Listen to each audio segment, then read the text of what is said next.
We are here with Sarah Toeaina, former University of Hawaii shooting guard, played for 4 years, had a very successful career at UH, played in the British Basketball League, won her first ever MVP. Great season, of course. We go way back. I've known you for years now, for the past, I think, 5-6 years. But, Mm-hmm. happy to be keeping in touch with you, of course. But I definitely want to ask you, how you been? Doing good. Once my season ended, kind of just took the first flight back, took all the safety precautions, and spent a lot more time with my family here at home. So kind of been taking it every day, day by day, but spending more time with family. Now, I know you've been into sports throughout your entire life. You definitely have a love for basketball. Now, for you, would you say basketball was your first love, or did you have any other sports in mind? I would say basketball was definitely my first love. My dad put the ball in my hands. It was something I enjoyed and looked forward to every day. And then the other sports kind of trickled in here and there. And then I found that I enjoyed volleyball, and it was really fun for me. And then I enjoyed running track. But at the end of the day, I knew basketball was my true love, and it was something I devoted most of my life to. So it was good to finally focus on just one sport come college time. Now, for you, what do you enjoy about basketball? Basketball, I mean, something so simple as just putting a ball in a hoop has so many different dimensions in the game itself. And it's like one of the very few sports where you play on both sides, and every player on the court plays on both sides. So it's not like I can just play on offense. I'm going to sub out on defense. And I just like how, like, once I step on the court, like, I can just become a different person. A lot of people say, like, I'm super nice on the court, and they're like, how are you on, or I mean off the court, like, I'm super nice, and then they'll say, how are you on the court? And I was like, sometimes I feel like I'm just like a different person. Like, I don't really know how to explain it. The game itself is so fun. It's taken me all around the world. Just the sound, the swish, the shoes on the court squeaking, the ball bouncing is everything like I look forward to. And it just like locks me in. And once I'm on the basketball court, like all my worries just go away. So I feel like I owe a lot to basketball in my life. Now, who would you say would be your inspirations? Growing up, there's a girl named Lindsay Moore. And she played at the same high school I was going to attend.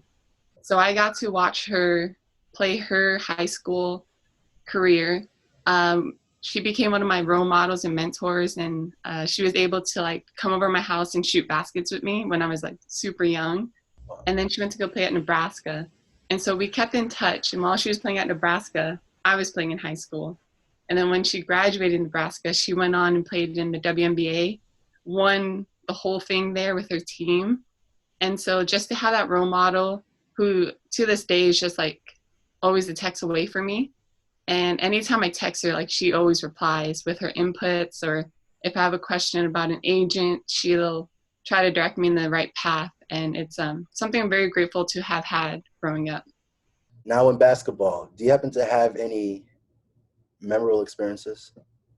I feel like I have a lot, and like some good memories, some bad. I remember my first basket. I was playing in, it's called like a Kent Commons League. Okay. So we were all small 7-year-olds and running up and down the court. And my first basket goes over the backboard and like out of bounds. And like I looked at my dad and he looked at me, and the basket my dad had me practicing on was 10 feet. But the game basket was like so much lower. So my first shot was like over air ball, over the backboard. I don't even know what to call it, but that was probably one of my favorite memories, was that first basket of my career. Now, you played at the University of Hawaii, and throughout the years of watching you play, I mean, you developed into a superstar. I mean, there's a lot of athletes who will come out of UH in basketball. I mean, Julie Satago, another superstar, yourself being another superstar as well. I mean, your game is just, throughout the years of seeing you in college, I mean, it just developed. I mean, your jumper is just like one of the most smoothest jumpers I think I've ever seen. With you being at UH for 4 years, how was your experience at the University of Hawaii? It was truly a blessing. I remember my freshman year, I would try to line myself up behind Shauna Kuehu, and it was like always a battle. Like I knew me coming in from high school, the speed is different, physicality is different, and everything was just like a whole step above of what I was used to. So I would try to stand behind her in lines or Ashley Toeaina, and I would fail, get my shot blocked, lose the ball, fumble the ball. But then I found that it increased my game every day. It made me improve as a player. It made me get frustrated in different ways than I was used to. But it paid off at the end of the year, at the end of the season. I can kind of look back and see those times that I failed and try to challenge myself. It definitely paid off. But playing in Hawaii was amazing to be able to represent a host state. No other college can say that. And just to have that aloha and all the fans behind us, it was like a huge family. And all we did was just play basketball, but we had the whole island behind us. So it was really great. And anybody that asks me about Hawaii and if they want to play there, I'm like, do it. Go play. You really would love to play there. Even if it's just for a year, I feel like it's something they can take away for a lifetime.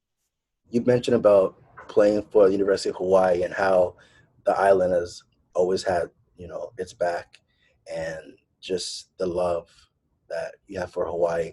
When you were in high school and you were thinking about colleges and having college offers, I'm sure you probably had a list of colleges or maybe even a few colleges. What was your reason in picking the University of Hawaii as a college? Fun fact, I don't think a lot of people know this. University of Hawaii saw me play when I was playing for club basketball, my very last club basketball game. And the chances of them seeing me on the very last tournament, my very last game of exposure was really slim. And for it to happen, it was just kind of like an eye-opener. Both my parents went to UH. So they had good ties to the university, but me attending UH, I don't know why, but growing up, we would visit Hawaii and we would go to the campus almost every summer, but I never thought about being able to play there. And so during my recruiting process, I was getting looked at by a lot of local colleges like University of Washington, and then their coaching staff changed. And so the new coaches that came in didn't really know much about me. So things would kind of fall off with different colleges and different coaches. And then some colleges would want me to double sport there, either basketball, volleyball, or volleyball track, basketball track.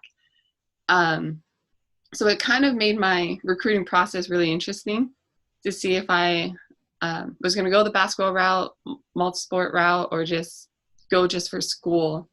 And when I played that very last game, that weekend I went to a church conference, and I had a voicemail waiting for me from Coach Wendy. It was like, "Hey, Sarah, this is a coach from University of Hawaii. We saw you play this past weekend. We're super interested." And that kind of same feeling when I found out I won the MVP was the same feeling when I heard that voicemail.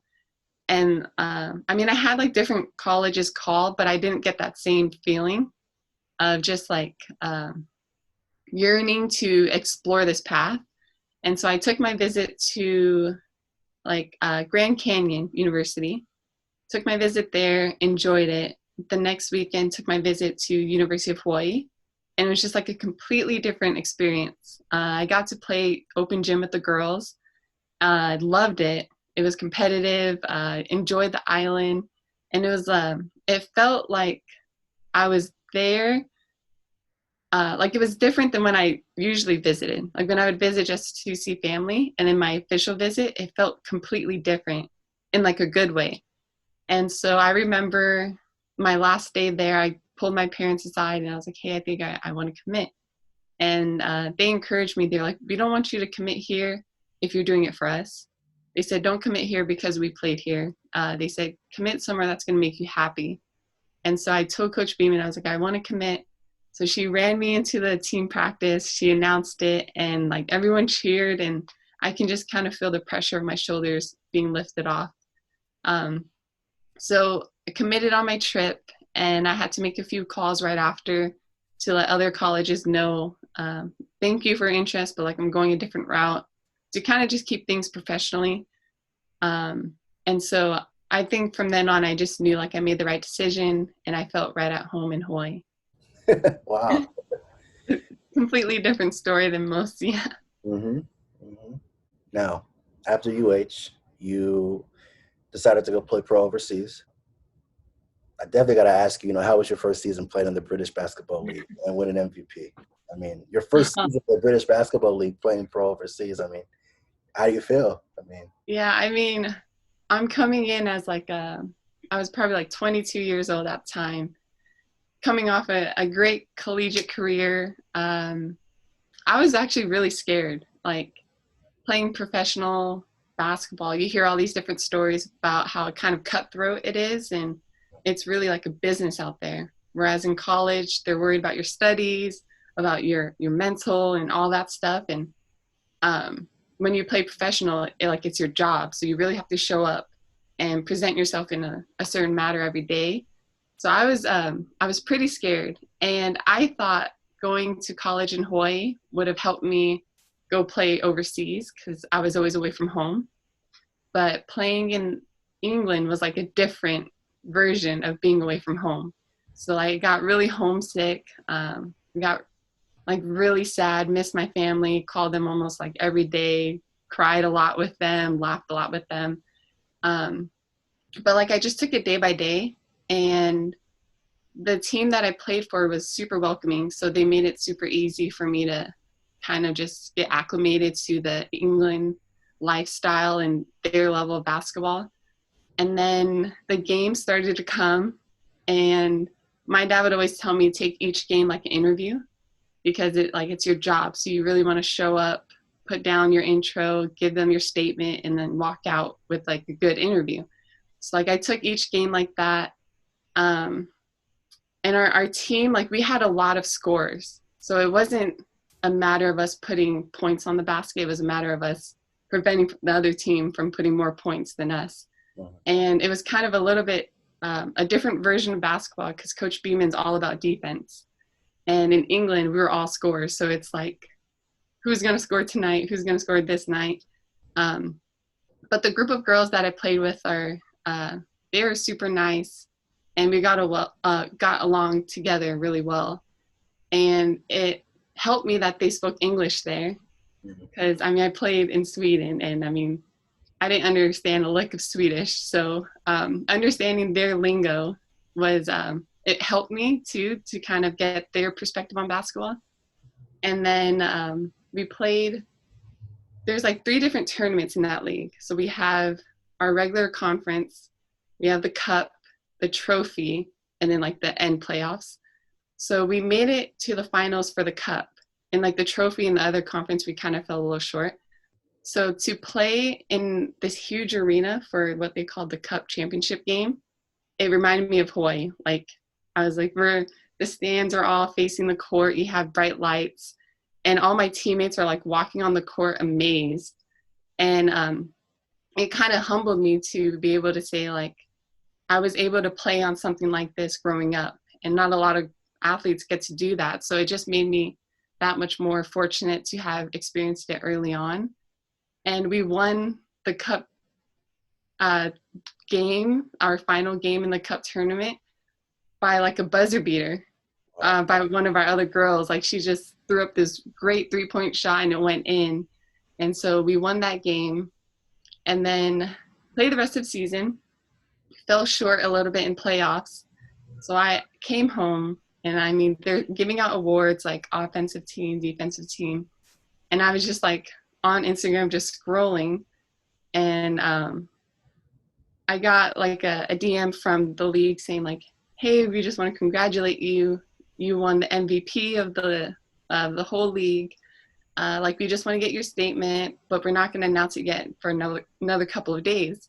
So I remember like trying to write the statement, but I was like so excited. I didn't know what to say. So like I'm running out to my dad, like, hey, like guess what happened? And when they posted it, like my family was super excited, and it it felt like such a great accomplishment to be able to do that, especially my rookie year, coming in as one of like the younger girls and all these veterans that have been playing professionally for so long.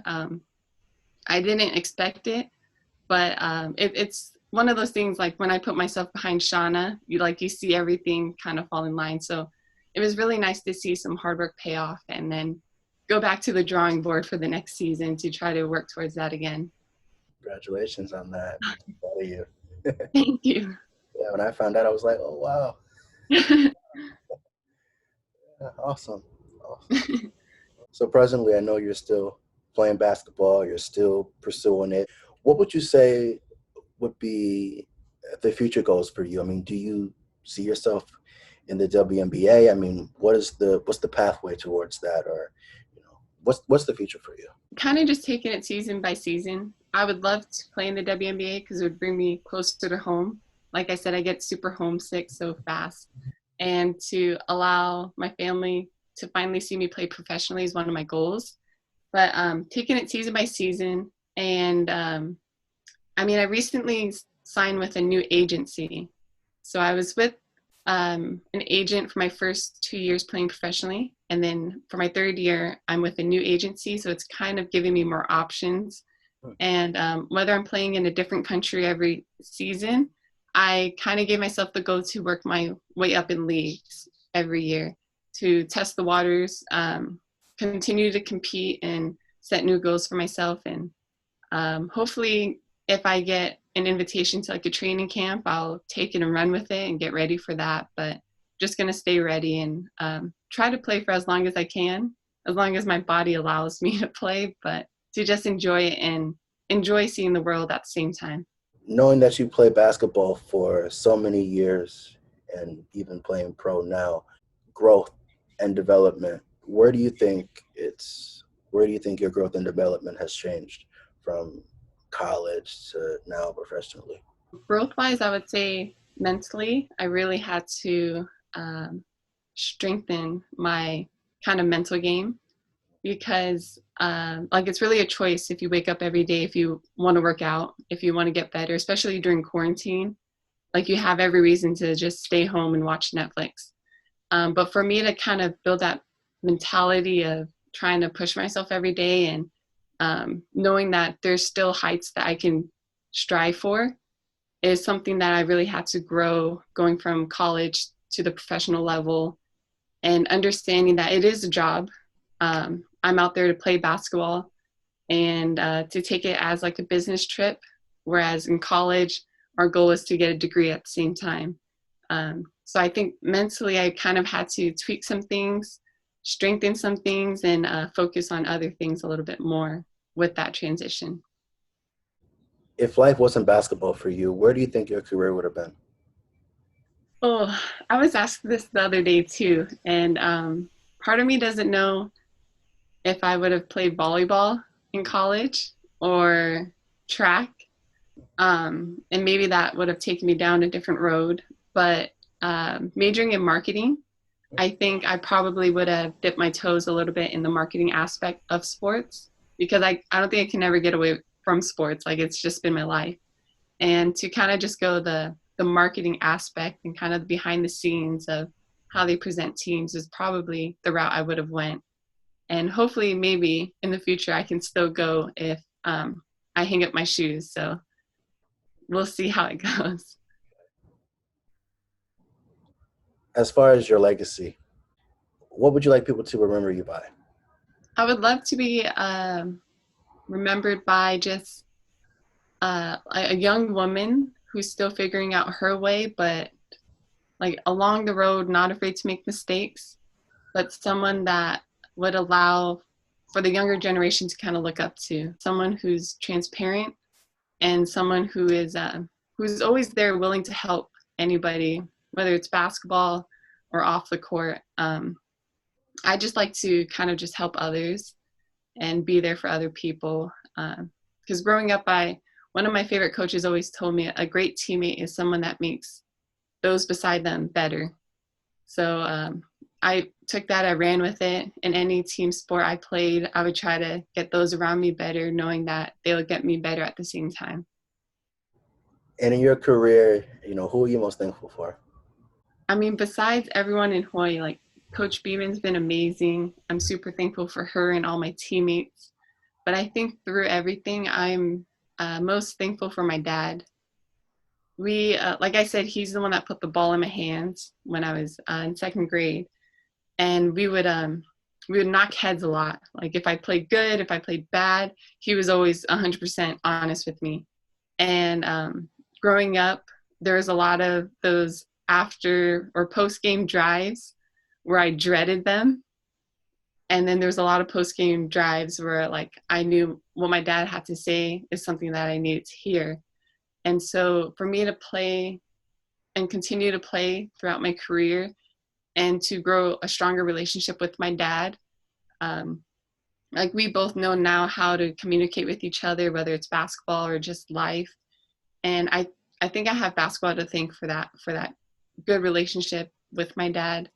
And just to kind of be like what Kobe was always like he's like my girl dad. Like he's definitely been there for me through thick and thin. And I'm eternally thankful for him and for basketball to allow us to have that relationship. Thanks so much, Sarah, for this interview. I really appreciate you and wishing you all the best in your basketball career and for what you're doing. And glad we were able to catch up. Oh, no, thank you. The pleasure's all mine. Really appreciate you, though, for kind of reaching out to a lot of athletes and a lot of different people and just taking the time to talk to them. So thank you. Thanks so much. Thanks a lot.